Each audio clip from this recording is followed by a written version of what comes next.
Today I'm going to be reading Paddington.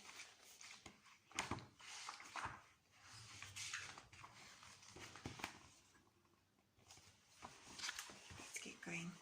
Mr. and Mrs. Brown first met Paddington on a railway platform. In fact, that is how he came to have an unusual name for a bear, because Paddington was the name of the station. The Browns were waiting to meet their daughter, Judy, when Mr. Brown noticed something small and furry near the left luggage office. "It looked like a bear," he said. "A bear," repeated Mrs. Brown. "Oh, Paddington Station, don't be silly, Henry. There can't be." But Mr. Brown was right. It was sitting on an old leather suitcase marked "Wanted on Voyage," and as they drew near, it stood up and politely raised its hat. "Good afternoon," it said. "May I help you?" "It's very kind of you," said Mr. Brown, "but as a matter of fact, we were wondering if we could help you." "You're a very small bear," said Mrs. Brown. Where are you from?" The bear looked around carefully before replying. "Darkest Peru. I'm not really supposed to be here at all. I'm a stowaway."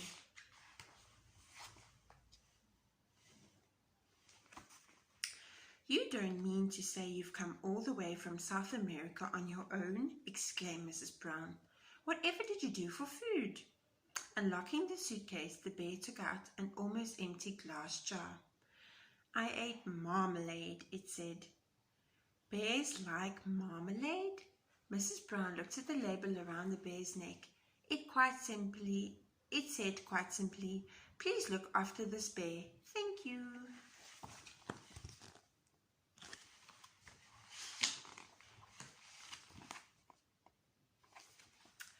"Oh, Henry," she cried, "we can't leave him here all by himself.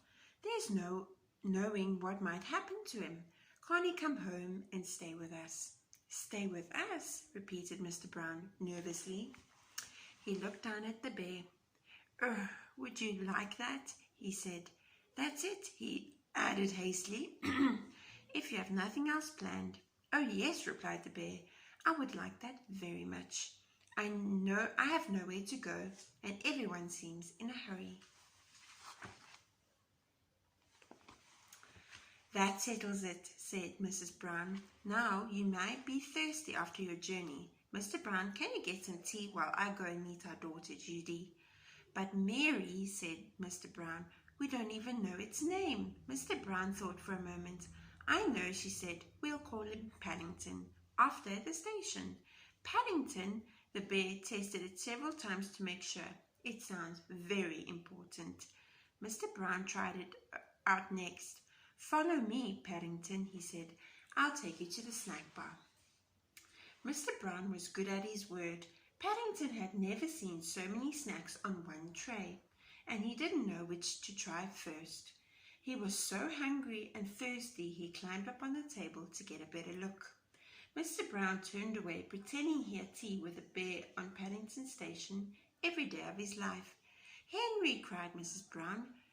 When she arrived with Judy, "What are you doing with that poor bear?" Paddington jumped up to raise his hat, and in his haste he trod on a strawberry tart, skid on the cream, and fell over backwards into his cup of tea.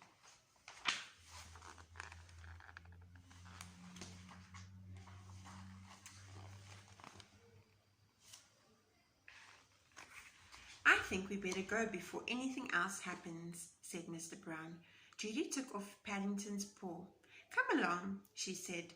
"We'll take you home and you can meet Mrs. Bird and my brother Jonathan." Mr. Brown led the way to a waiting taxi. "Number 32 Windsor Garden, please," he said. The driver stared at Paddington. "Bear is extra," he growled. "Sticky bear is twice as much, and make sure none of it comes off in my interior. It was clean when I set off this morning."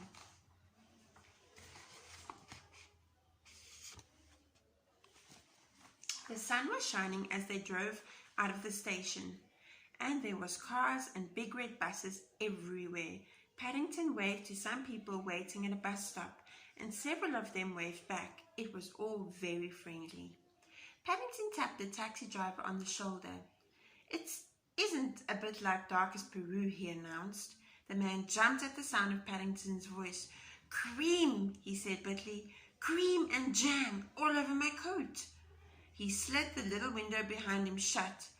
Oh dear, Henry, murmured Mrs. Brown. I wonder if we're doing the right thing.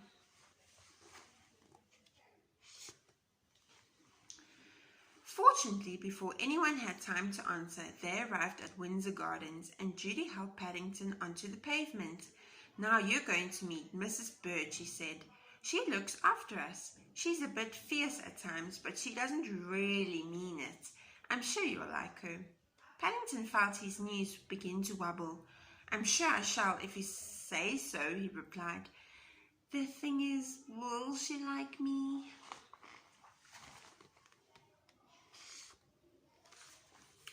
Goodness gracious, exclaimed Mrs. Bird. What have you got here? It's not what, said Judy. It's a bear called Paddington, and he's coming to stay with us.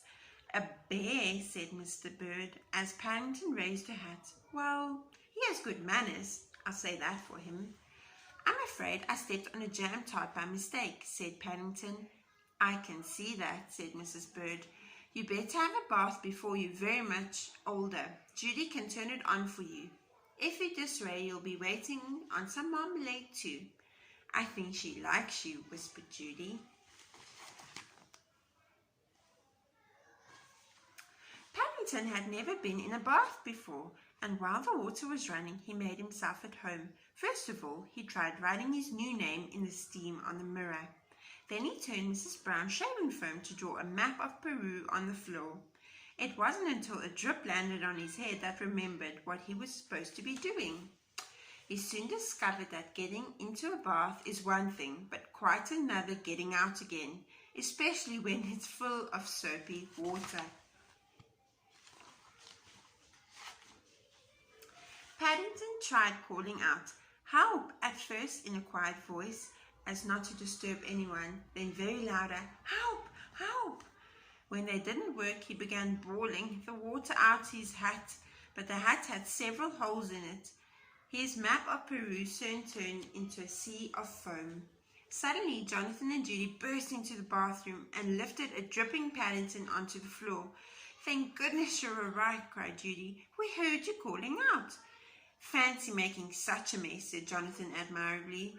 "You should have pulled the plug out." "Oh," said Paddington, "I never thought of that. Oh dear."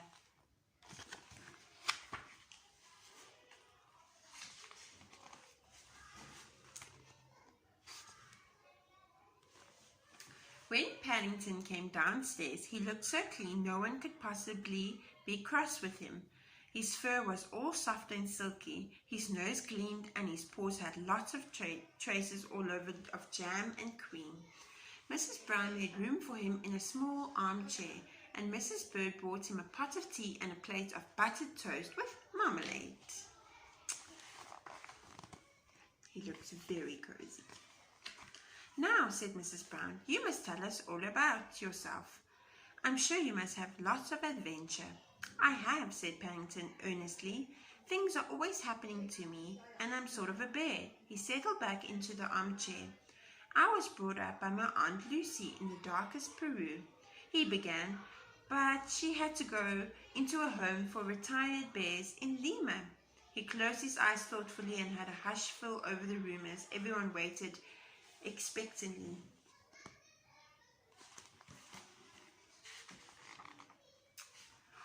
The book is almost done. After a while, when nothing happened, they began to get restless. Mr. Brown tried coughing. Then he reached across and poked Paddington. "Well, I never," he said. "I do believe he's fast asleep. After all that happened to him, Mrs. Brown, is it any wonder?" Oh dear, he fell asleep before he could tell the story. Thank you for listening to my story.